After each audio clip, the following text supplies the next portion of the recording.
Shalom saudaraku yang disayang oleh Tuhan. Renungan pagi untuk membuka hati, mengawali hari, melangkahkan kaki, berjalan bersama dengan Tuhan. Jangan suudzon lah.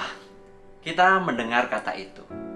Kata suudzon adalah sebuah kata yang sering kita dengar di dalam percakapan sehari-hari. Arti kata suudzon adalah sikap seseorang yang berprasangka buruk terhadap orang lain, terhadap suatu peristiwa, terhadap suatu masalah atau suatu keadaan. Istilah lain yang sering kita pakai untuk hal ini adalah negative thinking, yaitu sebuah pola pikir yang selalu cenderung kepada hal-hal negatif atau hal-hal buruk. Orang yang selalu suudzon akan cenderung melihat yang benar menjadi salah, hal yang baik dianggap jahat. Lalu bagaimana kita mengatasi suudzon ini di dalam diri kita? Firman Tuhan hari ini berkata, jadi akhirnya saudara-saudara, semua yang benar, semua yang mulia, semua yang adil, semua yang suci, semua yang manis, semua yang sedap didengar, semua yang disebut kebajikan dan patut dipuji, pikirkanlah semuanya itu. Filipi 4 ayat yang ke-8. Firman Tuhan ini sudah sangat jelas bahwa kita harus belajar untuk memiliki pemikiran yang baik dan benar, dan belajar untuk tidak mudah suudzon terhadap orang lain. Harus diakui, memiliki pikiran yang positif terhadap seseorang yang bersikap buruk itu tidak mudah. Kita memerlukan pertolongan Roh Kudus agar kita tidak terjebak dengan pikiran-pikiran yang buruk terhadap orang tersebut. Dalam nasihatnya, Rasul Paulus sendiri menyatakan bagaimana ia selalu berusaha hidup dengan hati nurani yang murni, baik di hadapan Tuhan dan juga di hadapan manusia. Ia berdoa meminta pertolongan Roh Kudus agar memiliki pikiran seperti Kristus. Sekalipun masih sering muncul pikiran buruk, namun dengan melihat kasih Tuhan, Paulus kembali mengarahkan pikirannya kepada kebenaran firman Tuhan. Kita pun harus selalu mengupayakan untuk hidup dengan hati nurani yang tulus terhadap siapapun, di mana tidak ada prasangka buruk di dalamnya. Karena jika tidak, kita bisa saja tidak menyadari ada benih-benih kebencian, salah menilai dan memahami orang lain, berpikiran negatif, dan mempersalahkan orang lain. Padahal mungkin kitalah yang salah, dan di dalam kitalah ada sesuatu yang tidak beres. Suudzon atau kecenderungan berprasangka buruk dan curiga itu sangat buruk dan berbahaya, baik bagi diri kita sendiri maupun juga dalam relasi dengan orang lain.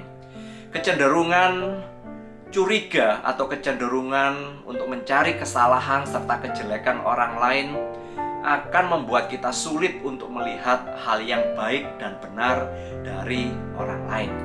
Dalam menjalin relasi dengan orang lain, tunjukkanlah sikap menghargai serta dorongan sifat yang positif. Jika kita mencari-cari kesalahan seseorang, orang itu akan membalas dengan sikap negatif serta berbalik untuk mencari kesalahan kita. Maka tunjukkanlah kasih yang sepantasnya tanpa bersikap naif. Maka respon yang baik itu akan muncul. Harus kita akui bahwa permasalahan dapat semakin rumit karena kita terlalu suudzon terhadap orang lain. Semakin berpikir buruk terhadap seseorang, maka kita semakin memiliki kebencian terhadapnya. Suudzon menunjukkan bahwa kita adalah pribadi yang egois, merasa diri kita yang paling benar.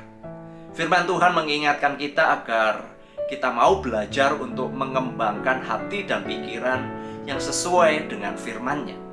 Kita harus menerapkan kebenaran sekalipun kadang memang sulit untuk diterapkan. Oleh kuasa Roh Kudus, kita meminta hikmat Tuhan agar dapat melihat kebaikan dari orang lain. Untuk mengatasi suudzon yang selalu memenuhi hati dan pikiran kita, maka kita harus memiliki kerendahan hati dan penguasaan diri. Ingatlah, suudzon menandakan kita merasa lebih baik dari orang lain, dan ini adalah bentuk kesombongan. Ini bisa menjadi kebiasaan yang buruk di dalam hidup kita. Kita harus belajar untuk menguasai hati dan pikiran kita agar tidak menganggap diri paling benar. Kita berdoa agar memiliki sikap hati yang terbuka di dalam melihat orang lain. Mari kita berdoa.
Tuhan, tuntunlah langkah kami supaya kami boleh melihat orang lain sesuai dengan apa yang Kau lihat.